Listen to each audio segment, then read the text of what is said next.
All right, live from Drew's house, another edition. Hello, everybody. My name is Drew Moholland. Sarah Conway, how you doing? Good, Drew. Nice. How are you? You and your straw. I do have a straw today. What is that? And I'm almost done with my coffee, which is the saddest part of my day. Pounding coffee. Well, there's probably more. What, is that a bamboo straw? This is a bamboo straw, yes. Why do you have a bamboo straw? I got it for free. I don't think I ever seen you use this. Why is I never use straws. I don't know. I just got it for free, so I felt like this was a good time to use it. Okay. Nice coffee day. We have a lot to talk about. I was thinking why don't we bring you in at the end of the show? Because our guest is ready. I know you want to go for a walk with the dog, so this works out kind of well. I was going to do that, yeah. You're going to do that? Yeah, I think that's all. You don't have anything else to add, do you? I can tell. You look like you're running away. I'm ready to go. We'll bring you back in at the end because I want to talk about a couple things with you, including my big surgery coming up. Oh, joy. Can't wait. Chris Webb is our guest. I'm going to bring him in just one moment. Keep here. Thank you, Sarah. More from her in a little bit.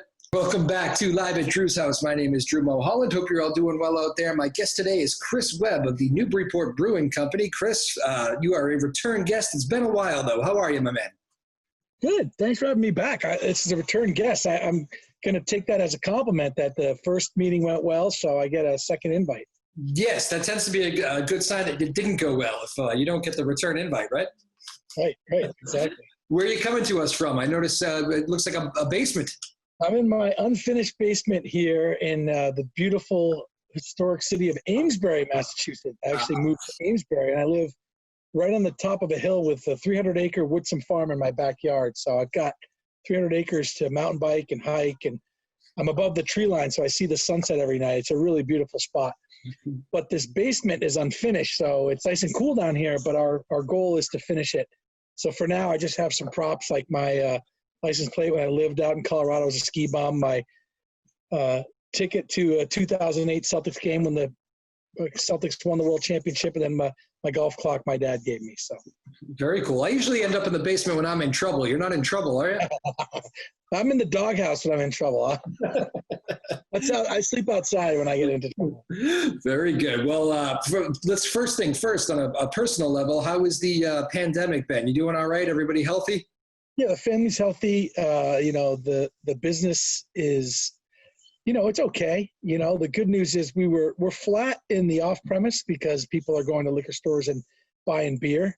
They're probably initially buying a lot of bulk beer. We sell ours mostly 6-packs, a couple 12-packs. But obviously not having bars and restaurants open has been crushing. But we are selling contact-free curbside pickup at the brewery. So you can go online anytime and order your favorite Newburyport Brewing Company beer. They were open Friday, Saturday, Sunday from 1 to 6. You pull up and either call or we're out there. We can see you. We pop your trunk. We come out with a mask on and drop the beer in your trunk, and you're off on your way. So whole new lifestyle. Yeah. It's a whole new lifestyle doing it that way. That must have been, you literally have to adapt on the fly, right? I mean, you hear that they're going to allow the kind of takeout alcohol thing, take out everything, but they're going to allow this stuff that you kind of have to adapt and go, right? Yeah, you do have to adapt and go. And it's going to be very interesting to see what the new normal is when, places finally open up and they let us open our tasting room. We're talking about, we bought a bunch of new picnic tables. So we have some 4-tops that people can separate, so social distance, talking to the city about expanding the beer garden so there's more room. I'm going to have music outside on Saturdays and Sundays so people can listen to music and hang out, socially distancing. Talking to Anchor Pizza, and they're all in. I just get approval from the city to have Anchor there selling slices. So if you're there on the weekend and you want to hang out and watch some music and drink some beer, you can also have some pizza, which I think is important because, people want to get out, but they don't necessarily want to go to a lot of places. People want to get out, but they also probably want to be outside and 6 feet away from everyone else. So we've got the nice opportunity because we have a decent outside space. We're going to expand that. We've got music. We've got beer. We'll have an outdoor place for beer too, so you can just get a can from someone that in a mask that's, sterilize the can. So we're trying to make it really easy for people to come and get back to the new normal. That's interesting. So before we even started this, I didn't even realize you were already talking live music. You already got plans in place to make something happen here.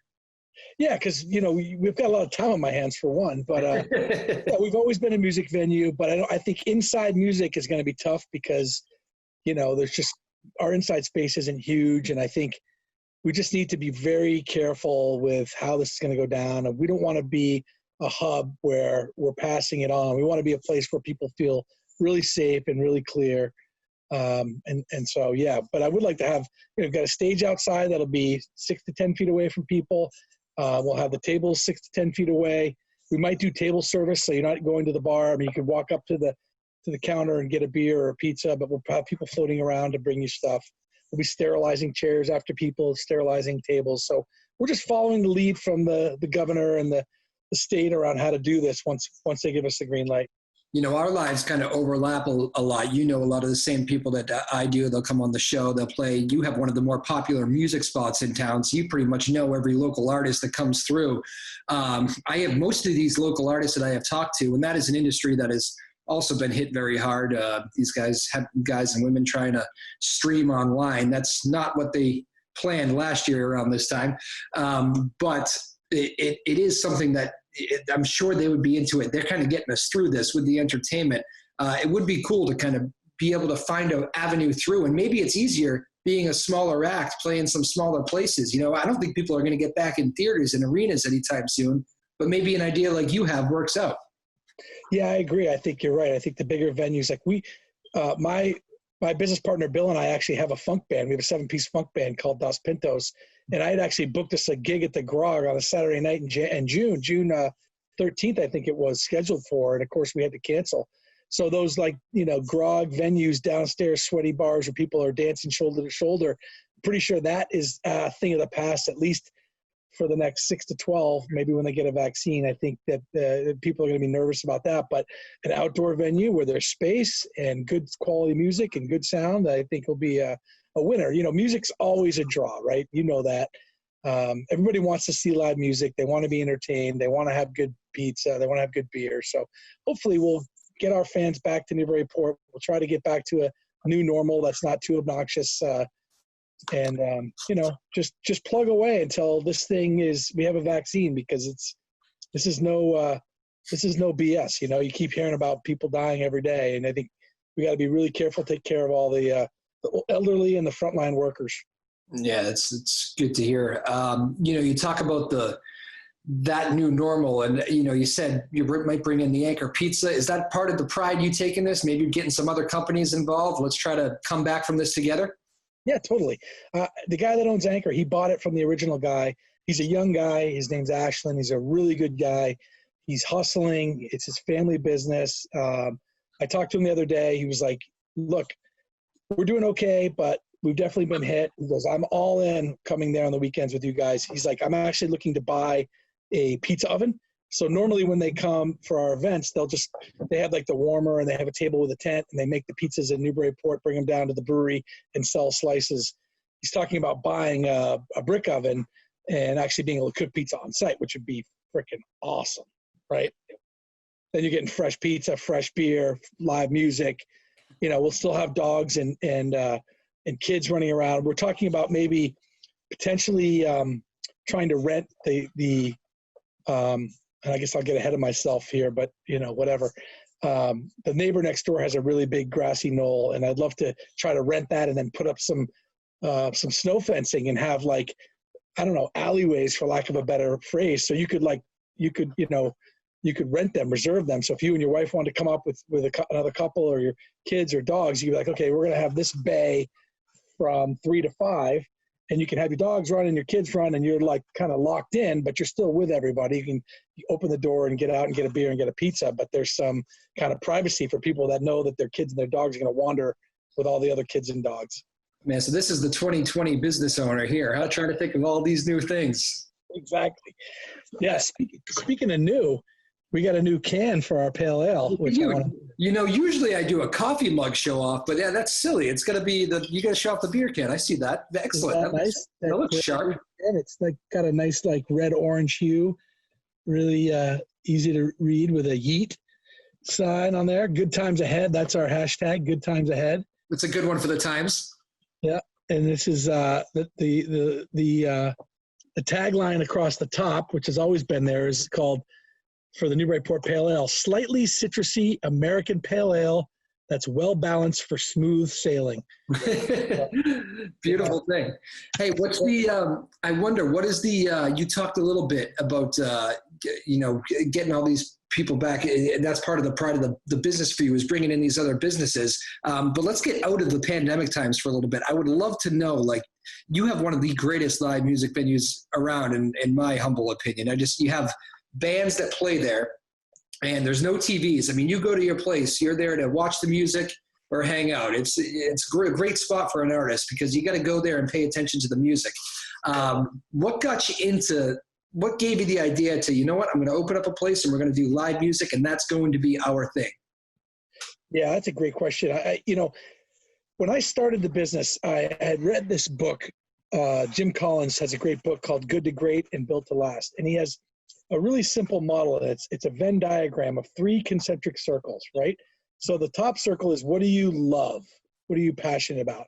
The second circle is, what are you good at? What are your skills? The third circle is, what's there a market for? How to get paid? You're trying to find the interlap between those 3 circles, a Venn diagram. So I literally went through, like, well, I love music. I love beer. I love Newburyport. I'm like, well, I love music. I'm not very good. And there's no money for passionate average guitar players, unless you want to hang out like Martin Sexton on the streets of Somerville and the Davis Square T station playing for coins and dollars. It's hard to do when you have a house and a mortgage and kids and all that. So when I decided that the beer business I was passionate about Newburyport. I've always been a beer geek. I thought that I had the skills to kind of do the marketing and branding. I thought there was a market for, if you look back in 2012, the landscape of the best cities on the coast, you had Portland, Maine, Portsmouth, Newburyport, Ipswich, Gloucester, Boston. Everybody had a brewery except Newburyport. So it struck me that if we started a brand making really good, high-quality beer, put it in cans, and use the Newburyport brand, we probably would be successful. Turns out it was a good idea. Yeah, it's a great Newburyport on it. Was for me and Bill, my business partner, who plays trumpet in the funk band, is how do we integrate music? Because that was kind of my original idea and passion. So I said, with no TVs, we're going to have the best live music 3 nights a week. We're going to do 5 festivals a summer. So we do our birthday bash, we do a reggae fest, we do a funk and jam out, we do a fall kind of Newburyport festival. And then I'll bring in bands, like we had the Samples in last year, which is a kind of a famous band from the early 90s out of Boulder. I've had the guy from Rusted Root, Michael Glebicki, play. We had American Idol guy. I can't remember his name now, but I'll think of it. So yeah, that's the idea, and I guess the last thing I'd say for anyone that's listening is, I like to talk about our business as, like, our headline for the business is, we're in the business of making people happy. So we don't just make beer. We want to make people happy. So what makes people happy? Well, beer, music, cool swag like this hat, outdoor festivals, pizza, reggae. We did a partnership with Diane's Fine Desserts, and we did a special. It was like a carrot IPA cake, which was kind of fun.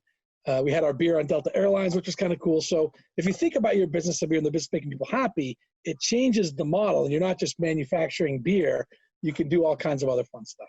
When you're talking about that whole model, it really is a great atmosphere. And I wonder if it's just my age group. I'm 33. It seems to me, and I mean, granted, the whole explosion of breweries is kind of like a last decade thing. Maybe you can correct me if I'm wrong on that, but I think I'm pretty much right. Yeah.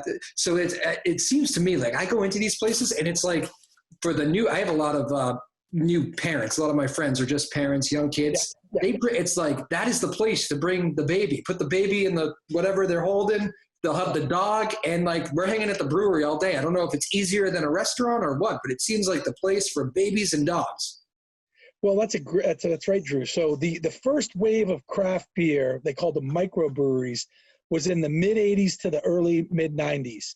So that's when, like, Harpoon, Sam Adams, Cambridge Brewing Company, a bunch of breweries. And what happened was the quality wasn't great. And there were the big guys were really resisting it. So there was some negative things that were put out, and the world wasn't ready for small independent breweries. And the world wasn't ready. It wasn't ready because I think it was ready, but there was enough pushback where, bottles were breaking in packages. There was beer. People were putting beer out that wasn't great. Then there was like I just think I had heard there was, and I don't remember this, but I had heard there was a lot of pressure from the big guys that were, telling distributors not to take those small brands, spreading gossip about how, well, maybe they're not sanitary, maybe they're not clean. A lot of those breweries just didn't survive. For whatever reason, they didn't make it. If you look back in that, there's a few that made it, like Harpoon, like Sierra Nevada, like Sam Adams. But a lot of those places just didn't make it. So then around 2010, like you said, about the last decade, is when you started to see, Notch popping up and Baxter out of Maine, and, Smutty Nose was around for a long time. Ipswich was around for a long time, but, Backlash in Boston popped up. And do you guys all work together? Do you guys all work together? Do you all support each other? Or is it like a little competition, but also you want each other to do well because that's good for business too? Yeah, it's both. It's both, because everyone that's in beer is a cool guy, and we all want each other to do well. Of course, when someone takes your draft line, you're pissed, so you got to be careful about that. But we're all like the same kind of small, independent-minded, mellow, cool person. So if somebody calls me and wants some hops, if I have them, I'll sell them to them, or grain. Like if they need to use our canning line, they need to use our tools. It's a great business. It's a great camaraderie. So I had a second thing to say as part of your question, but I'm trying to remember. Oh, the dogs and the kids and stuff. Yeah. I like to call that the live experience, right? So when you go to a brewery like ours or Savaticus or some of the other ones, the live experience, there's no waiter, there's no waitress. There's no one telling you have to sit and you have to turn that table. And that's why it's so popular with kids and your age group that's having young kids, because the kids just run around. So while the kids are running around playing, the adults are having a couple of beers, maybe a slice of pizza, and nobody cares because it's a live experience. And they meet other kids. And, we have the benefit because we don't serve food, although we're going to, so that might affect our dogs. But we have dogs coming. So if you have a dog and you want to bring your dog somewhere, but you're sick of a walk and you want to go and you want to have a drink and hang out and listen to music and your dog's there, you're like, sweet, I can bring these things that are auxiliary, like a dog or a child. My hound dog really likes the blues too, so it works out well when we go over there. Again, we're joined by Chris Webb, Newburyport Brewing Company in Newburyport. If you've never been there, check it out. Obviously, can't go right now, but we talking about some of the ideas that Chris is coming up with to get this place open, hopefully during the summer as the weather gets warm here, which is very exciting. I think I'm getting an idea of the direction that a lot of places might be going here, and maybe live music isn't quite out of the question here in the not so near future, which is pretty cool. The brewing experience, we taught kids, we taught dogs. How hard is it to get these musicians all the time? Is it once you get it going, you just got a good thing going, and you got people that you got the same people that come back to like certain artists, and you get the same artists that like to come back because it's a good venue that people pay attention to? How's that work? Yeah, initially I hired someone to book the bands for me, but within about a year, we actually won Best Live Music Venue by the Daily News. And we were on a list, like a Spotify list or a SoundCloud list, because all of these bands, I get 2 or 3 requests a week to come and play. And what's interesting is if you look at our monthly calendar, we've almost always had, someone coming from Philadelphia, from California, from North Carolina, even from Texas. There are musicians out there that are self-funding tours. They're serious about their music. They're not signed. They recognize that there are some great venues that will pay. We pay not a ton of money, but we have a decent amount of money that you can make if you come, and they want to just get on the road. So they'll cruise up from Florida and they'll play all the way up the East Coast, and we're on that list. So we really I try to take care of all of our regulars and our local bands that everybody loves. And then, I love to sprinkle in the new. I love to bring in the new people, bring in some people from out of town. And it's been a blast. It is such a blast. And not just have it's not just some guy playing John Denver's Country Road. It really isn't. You're getting these touring musicians who are phenomenal and talented that probably deserve a record deal, but those are a thing of the past, I think. You must be, it must be pretty proud when you have I know you've had acts from California in there, all across the country, and they kind of probably come in and kind of seek you out a little bit. I mean, these self-touring acts are looking for the hip, cool venue that's doing the live music. They must come to you a lot. They do. They do. They come to me. I don't have to look at all. I have a wait. I'm basically, by March, I'm booked through September. Really? In fact, some of the local bands, like John Curtis, who played in a great band called the Poussette Dart Band in the 70s, and he lives in Newburyport, teaches guitar. He's a great guy. He comes and plays by himself, and he plays the mandolin and the guitar and the banjo. And I give him preferential treatment because he's just a great guy. He's a phenomenal musician. But I've got to book him. I say, John, in January, I'll say, give me 4 dates or 5 dates, and I'll just book you. Because otherwise, because he had asked me for a date, and I didn't have one for like 2 months, and I felt really bad. It's a good thing. Word of mouth is wonderful. And, we kind of have this really cool vibe at the end of this dead-end street, right? It's like off the beaten path in an industrial park. It's kind of where a brewery should be. It's kind of a dive brewery in a way, even though it's, I mean that in all due respect to myself. You mentioned a few minutes ago, and I didn't want to let this go without mentioning it because I think you taught me about it last time. So I'm thinking a lot of our listeners and viewers might not know this. When you said you get upset when somebody steals your draft line, that literally is like the thing at the bar. Like when your beer is on a bar and, tapped, that is a huge deal for a business like yours, isn't it? To get in a bar and get in a tap because there's only so many of those spots. That's right.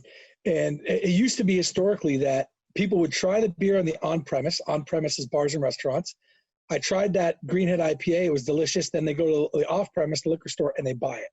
Back in the day, people weren't buying $10, $12 six-packs of a beer they'd never had because they're like, I don't want to spend $10, $15 on something that I don't know if it's good. But, I had that at the Grog. It's great. I'm going to go buy it. Yeah. That's changed some because there's so many breweries. Most of the breweries are making great beer. So people do tend to explore in the off-premise more. But the key for like a good draft line at the Grog or the Port Tavern or any the Deck, any of those places, you're going to move through a lot of beer. You're going to move through a keg or two a week. So there's a lot of volume. So that's great for the bank account. And you're getting a lot of people drinking your beer. And so they're walking to liquor stores. I love that beer. We have a new beer called Overboard. It's a New England IPA. I don't have a can of it right here in my basement, but it's brand new. It's delicious. It's in that hot style of New England IPAs. It's very juicy and hazy. People are drinking that and then they're buying it, which is great. The last time we talked, I remember you told me a little bit about how you started your business. And for some reason, there was one line that you said that has stuck with me ever since that very first interview with you. You said, I wanted to run my own business. That was what I wanted to do. Started looking into the financials. And turns out when you want to raise $1 million, it's really not that hard when you start asking for help and asking friends. Can you explain that a little bit? I think I got that line partially right. Yeah, you got that right. Yeah, well, so we raised $1 million, and I'm actually writing a book about it. So when I finish my book, I'll come back on and talk to you more. But one of the sections of my book is about building relationships and building your network. And the guy that started LinkedIn wrote a book. And what he talks about is he says, everybody has about 150 people they can count on. So Army troops are in 150. If you think about your Facebook friends, most people have 150 to 200. And what that basically means is you've got about 150 people you could call. And in your case, it's probably more because you have a radio show. In my case, it's a little more because I have a band and a brewery. But in general, with 150 people you could call and say, you could call me because now we're friends. And you could say, hey, Chris, I noticed you're friends with a guy, Jim, and I want to talk to Jim. Can you introduce me? And I'm going to make that introduction because I know you and I know Jim, and I can tell you guys will connect. So it's sort of the power of three, right? Now, if you were to call me and say, hey, your buddy Jim has a guy, Mark. Can you introduce me to Mark? Well, no, I don't know Mark. Mark doesn't know you. So that power doesn't work. Yeah. So if you have 150 people in your network and you have the power of three, which is me, you, and Jim, what do you think your total network is? How big is your network? Oh, geez. Times it all by 10 probably, right? Yeah, you would think. I know you didn't expect math, but yeah, a lot of people say 450. It's 60,000. Wow, yeah. Each of those has a three, who has a three, who has a three. So the point is, you're never going to talk to all 60,000 people. But the point is, your network is much bigger than you think. So when we started the brewery and our goal was to raise $1 million, we got 30. We got 30 investors. You basically need 33 people to give you $33,333.33. So if you look at it that way, you say, okay, well, 33,000, it might be a lot to me and you, but to somebody that's, and it's an accredited investor, so you have to be $1 million liquid outside of your house. Somebody that has 5, 10, 15, $20 million, 25, 30 grand is not a big deal, right? And people love to do a hero investment. A brewery's kind of a hero investment. Sure, I'll throw 25 grand at that. So what happens is they throw 25 grand and then they're talking to their friends at a cocktail party and they're like, oh, that sounds like a good investment. I'll do that. So of the 30 original investors we had, Bill and I only knew about half of them personally. We knew about 15. The other 15 came from friends of friends that some of which we've never even met in person, but we talked to on the phone. We showed them the business plan and they said, yeah, I'm in. So that's my big point, is like $1 million seems so daunting, but in reality, you can get there quicker than you think, especially if you have a good idea. I would think you have to be, maybe that first hurdle is being able to take that plunge a little bit though too, right? I mean, I'm sure you had to drop some other things to say, you know what, I'm going to commit to this and go all in and go sell myself a little bit. Yeah, I did. In fact, well, Bill and I came up with the idea in 2011. We started talking and getting serious in the spring of 2012. I was working my day job and then working nights and weekends on the brewery. And then in June, Billy left his job. So he spent June to December working full time on building the brewery. And I decided to just work nights and weekends because we didn't have enough money to pay us both, but we had enough money to pay him a light salary from the money we'd raised. So then I left in January after about 6 months of building. And then we brewed that was January of 2013. We brewed our first batch on Valentine's Day of 2013. And we shipped our first batch on April Fool's Day, all serendipitously. It just turned out that way. So, and then we were sold out that summer and we've never looked back. We've just been cranking ever since. What, with this pandemic, I wonder, I've been listening to all these poor restaurant owners in the North End and, all throughout Boston, all throughout the state, really. And, obviously there's nothing you can do about a pandemic. Everybody knows why they can't be open, but it's also heartbreaking to see these people that have, spent years and decades and lifetimes building these places, try to cling on to their business. It seems like you're doing a better job with that because you're able to kind of execute the takeout and move on the fly. I do wonder, has there been any, have you had to make tough calls within your personnel and that sort of thing? Yeah, we had to furlough some employees because, the tasting room, the manager of the tasting room, that's not open. And we didn't open for about a month. We decided to not open initially because we didn't want to be a part of the problem. We didn't want to be the place where people came even to pick up curbside. So we had to furlough our general manager. He immediately went on unemployment, which is great. Unemployment benefits are awesome. And we didn't want to lead him on and say, oh, we're just going to pay you a reduced salary. No, go on unemployment. You're paid into the system. Go get the money you deserve to make. And then about a month after this whole thing hit, we decided let's open up just for curbside, contact free. So yeah, we had a bar in Boston. I don't remember if I told you about this high street place in downtown Boston. Did I tell you about that? The food hall. So right in the financial district, there's two huge buildings, 100 High Street and 160 Federal. So a private equity real estate company bought these two buildings. There's 3,500 tenants in the two buildings. And there was a walkway that cut through the two buildings that was just an open walkway. And so what they did was they decided to spend, it turns out it's been about $30 million, and they've busted out that walkway into a 80,000 square foot food hall, of which there's 20 different high-end, the guy that won Best Burger, sushi, and then, the pizza, the breakfast all day. And then they've got a craft cocktail, craft wine, and then New Report Brewing right in the center with a 40 by 70 TV right above us. And the idea is they're looking for food halls, which are really hot right now. And they gave us a great deal on rent. So we're downtown Boston. We were just about to open at the end of March where the pandemic hit, so they didn't open. But they're giving us cheap rent because the idea is all the 3,500 people in those two buildings will want to come down and get lunch and get beers and hang out and watch the game and just have this sort of chill vibe place to be, which is phenomenal. But unfortunately it didn't open. But by the way, just for your edification, because I know it's interesting to your listeners, how much do you think the private equity real estate company paid for two basically towers in downtown Boston with 3,500 tenants? In Boston? I know that my Brighton apartment that I was paying $600 for and living with 3 other people for one little tiny room, I know is now going for more than double. Yeah. So, so $570 million. Now that's not something you're going to raise. But yeah, we had a general manager for that place, a great young woman, and we'd hired her in January. She'd been on for 2 months. She'd had a staff of people she was about to hire. Yep. So she didn't get to hire her staff. We had to furlough her, and but we talk to her every week, and she's doing great. And as soon as we open up, we'll bring her back on. Cool. Well, what's the, let's do, I know we did this last time with you, Chris Webb, again, Newburyport Brewing Company. We did a little rapid fire, but this is going to be a whole new audience for you here. So why don't we do this again? Can we run through, learn a little bit about you? Yeah, man. First thing that comes to mind, that's the rule, all right? Yes.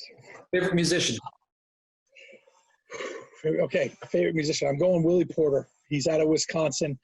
He's a guy I've known for about 15 years. He's like a virtuoso guitar player, like a Leo Kottke, and he sings like a Paul McCartney. Willie Porter. Favorite concert you ever been to? Oh, jeez. I'm going to go Grateful Dead, Oxford Speedway, 1989. Little Feat opened up.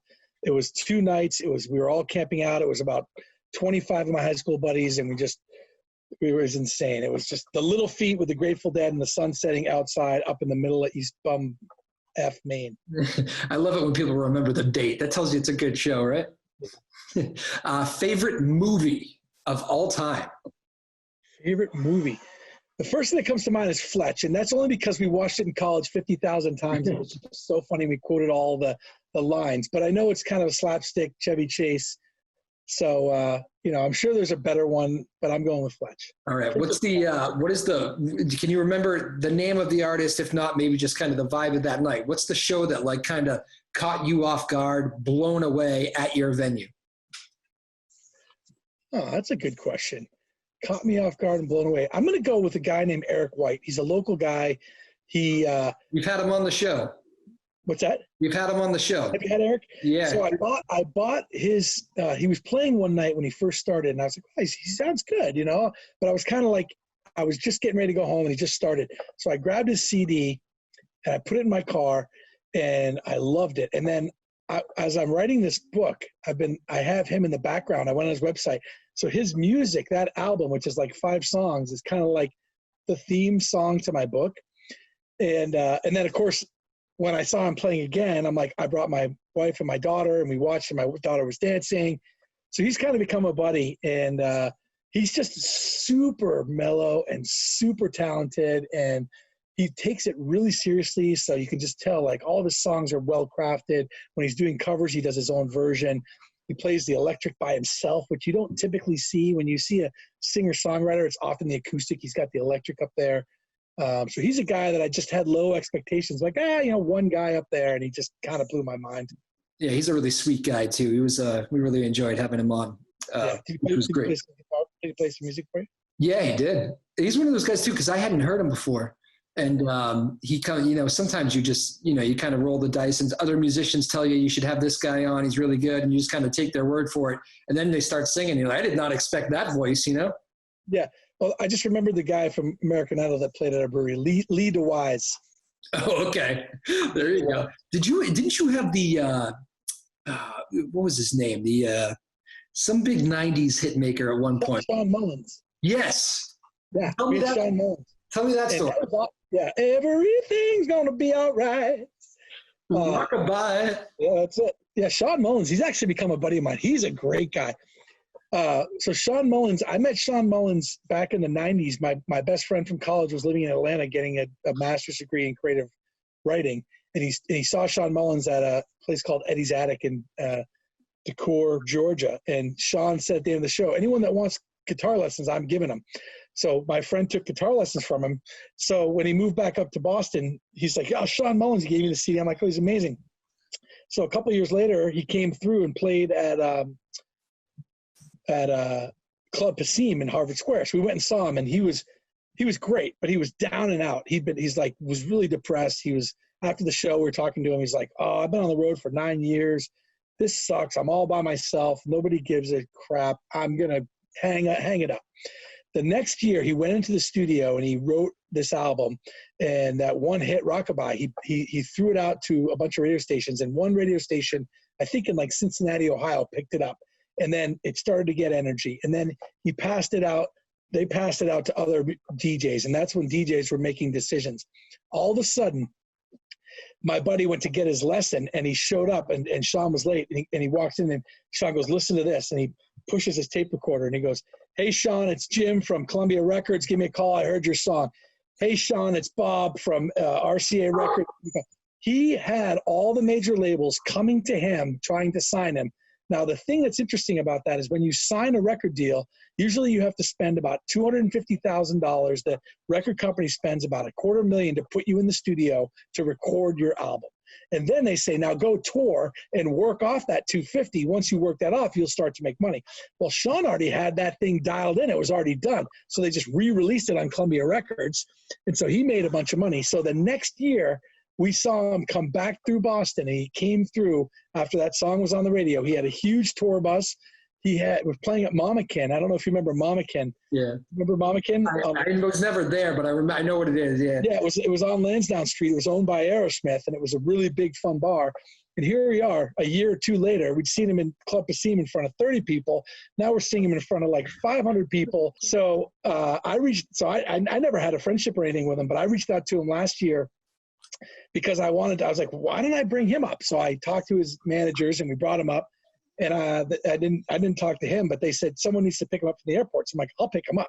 So I picked him and his fiance up, and of course, just tried to charm his pants off, and we just became buddies. And my cousin, who's a really talented musician, I invited him to come in from Seattle and open up for Sean, and he did such a great job. Sean texted me the next day and said, hey, if you want, I'll produce your cousin's album because I think he's good enough to do an album, and I want to produce it. No kidding. Yeah. What a great story that is, huh? Yeah. Man, yeah. it's too funny. In fact, I've written a song here. I play the guitar, and I've written a song. I'm not going to play it for you, but I've written a song about the pandemic, and I think it's pretty good. I haven't recorded it yet. I don't really have a great recording system, but I've decided that I'm going to send it to Sean and see if he wants to record it because he's got such a great voice, and he's got that deep baritone. So I'm hoping that I get, the next month you'll see a YouTube link where Sean Mullins is singing my song about coronavirus. No kidding. That would be something. Just, I don't mind the dogs in the background either. They get a little wild. I'm not sure if you heard the boys. They got two big dogs. They go crazy sometimes. They like getting on the show too. Yeah, of course. What a cool story that is. What is the one thing that a musician, I'm sure 99.999 of the musicians are fantastic. You love them. They're chilled out. They're good. I'm sure what is the one thing, maybe some horror story of what you can't do to make sure you don't get that return back? How are you going to get booted for good at your place?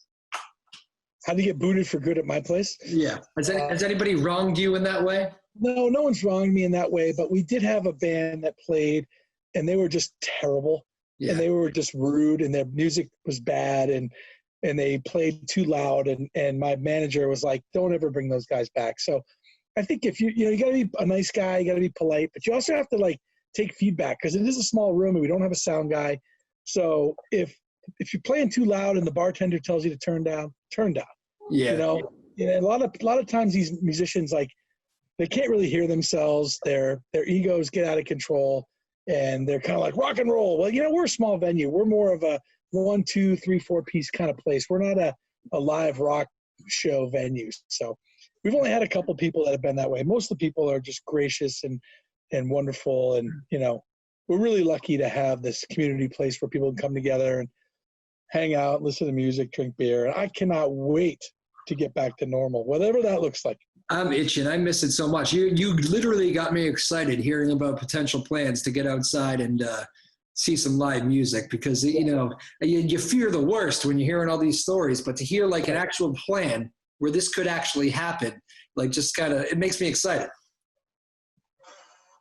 Chris Webb, again, Chris, great time talking to you again, man. What would be, what's your final thought here as we go into this summer season? A little bit of uncertainty around us, around the live music game, around the restaurant game, around the brewery game. What's your final thought to the people out there? I think my final thought is I posted on Facebook the other day. Somebody posted it. I posted it today actually, and I shared it, and it said, just because isolation is going away, the reason isolation is going away is because they have room for you at the ICU. Yeah. And I just think that people need to, it's a new normal is about respect. So if you're not going to be 6 feet apart from someone, wear a mask, and it's common courtesy, and it's taking care of your fellow man. And yeah, you and I, healthy people, we're probably going to be fine, but your mom, your grandmother, your kid with asthma, like, you just don't know. And I don't like the arrogant liberty. These are people trying to control us and all that. That's just a bunch of nonsense. Like, pay attention to science, pay attention to the government leaders you trust, and take care of your fellow man. And I think that's, the one good thing about this, or the several good things. One is you see, like, all the dolphins and the turtles are coming back to Venice, and the smog in LA is gone. Like, it's almost like evolution just basically told us to F off. Humans, you go in your room, go to timeout, and we're going to heal the planet a little bit here. And so I think that's really important. And I also think that most of us will look back and be grateful for the time we had with our families. As frustrating as it is sometimes, I think we're going to be grateful about it and happy about it. But as we get back out and start to see people, just because you're healthy and you don't know anyone that's had it, doesn't mean you can be careless. Be smart, be respectful, take care of people. I guess that's my message to the world. And it's not my message, it's many people's messages, but that's my belief. I always like to get into the family too. Who are you hunkering down with? It's who's putting up with you back there? Oh, Jesus. Yeah, that's a great point. So I've got my wife and my 3-year-old, and then I've got my teenagers from my previous marriage. So, and they live in Newburyport with their mom, but they come here too. So I've got 3 girls and a wife. So a lot of estrogen. and there you are in the basement. That's great. Trying to just stay out of everyone's way and not cause any trouble. This is a safe place right down here. Very good. Chris Webb, man, I love your approach to all this. I know it's been tough on a lot of owners, and I wasn't sure exactly what your take was going to be coming into this whole thing, but it seems like you get a very nice approach for this thing for the good of society, so we appreciate that. Yeah, man. Pleasure. Nice to talk to you, and good luck. I look forward to seeing you at the brewery there. Absolutely. Let's hopefully we can get out there sooner rather than later, huh? Yeah, man. Look forward to it and see some live music. Chris Webb, man, always a pleasure. All right, Drew. Take it easy, buddy. All right, Chris Webb, Newburyport Brewing Company. He's got his new book coming out too. Go get it. Author and brewery founder and runner, and he does it all. Runs the brewery. Very cool. You and I love that place. You've gone to the Newburyport Brewery several times. Yeah, I love it there. Awesome spot. It is. Welcome back, Sarah Conway. Thanks, Drew. I know Chris got here kind of quickly. I didn't really give you enough time in the intro. Your fans are going to be very upset. Oh, that's quite all right.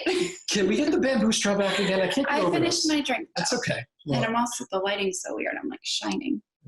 You're going to be fine. Did you just try to take me out of the shop? Producer Sarah. So the bamboo straw? This is a bamboo straw. Where does it come from? I order things, and this was a freebie that came with one of them. It's like something that I put in my smoothie.